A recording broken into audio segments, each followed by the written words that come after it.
താൻ ഇപ്പോൾ അനുഭവിച്ചുകൊണ്ടിരിക്കുന്ന ശാരീരിക മാനസിക ബുദ്ധിമുട്ടുകളെക്കുറിച്ച് തുറന്ന് സംസാരിച്ചുകൊണ്ട് എത്തിയിരിക്കുകയാണ് മലയാളികൾക്കെല്ലാവർക്കും ഏറെ പ്രിയങ്കരിയായ അവതാരകയായ രഞ്ജിനി ഹരിദാസ്. ഇന്നും ഗ്രാൻഡ് ഷോകളുടെയും മേജർ ഇവന്റുകളുടെയും ഭാഗമായി ആങ്കറിംഗ് ലോകത്ത് ശ്രദ്ധ നേടിക്കൊണ്ടിരിക്കുന്ന രഞ്ജിനി ഹരിദാസ് തന്റെ 40-ാം വയസ്സിലൂടെയാണ് കടന്നുപോകുന്നത്.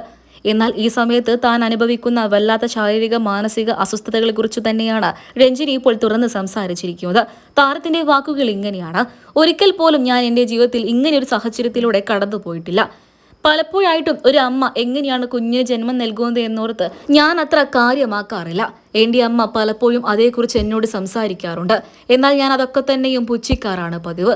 എന്നാൽ ഇന്ന് ഞാൻ എന്റെ ജീവിതത്തിൽ അതൊക്കെ തന്നെയും എത്രമാത്രം വേദനാജനകമാണെന്ന് ചിന്തിച്ചു പോവുകയാണ്. ഉറങ്ങാൻ പോലും എനിക്ക് കഴിയുന്നില്ല. കുറച്ചു നാളുകളായി തന്നെ തോളുകൾ അനക്കാൻ പോലും പറ്റാത്ത വേദനയാണ്. എന്തിനേറെ പറയണം, കഴിഞ്ഞ 43 വർഷത്തിൽ ഞാൻ ഇപ്പോഴാണ് ആദ്യമായിട്ട് ഇങ്ങനെയൊരു അവസ്ഥയിലൂടെ കടന്നു പോകുന്നത്. 6 മാസങ്ങൾക്കിടെ തോളുകൾക്ക് വേദന തുടങ്ങി. പിന്നീട് അത് ശരീരമാകെ വ്യാപിച്ചു. മനസ്സ് സത്യം പറഞ്ഞാൽ ശരീരത്തെക്കാൾ ഏറെ മെച്ചമാണ്. കുട്ടികൾക്ക് ജന്മം നൽകുന്ന സ്ത്രീകൾ അനുഭവിക്കുന്ന ബുദ്ധിമുട്ടുകളെ കുറിച്ച് എനിക്കറിയില്ലായിരുന്നു. എന്നാൽ ഞാൻ ഇപ്പോൾ അതേക്കുറിച്ചൊക്കെ ചിന്തിച്ചു തുടങ്ങി. ഞാൻ എന്റെ അമ്മയോട് ആത്മാർത്ഥമായി മാപ്പ് ചോദിക്കുകയാണ്. ജീവിതത്തിൽ ഏറ്റവും കൂടുതൽ മാറ്റങ്ങൾ വന്ന കാലഘട്ടം കൂടിയാണ് എനിക്കിത്. ഒന്നും എന്റെ കൺട്രോളിലല്ല. സ്ട്രെസ്സും ഡിപ്രഷനും അടിക്കേണ്ട കാര്യങ്ങളോ പ്രശ്നങ്ങളോ എനിക്കില്ല. എന്നാൽ മനസ്സ് അത്ര സുഖമൊന്നുമല്ല. എന്തായാലും ഞാൻ എൻ്റെ ജീവിതത്തിൽ മോശപ്പെട്ടൊരവസ്ഥയിലൂടെയാണ് കടന്നു പോകുന്നത്.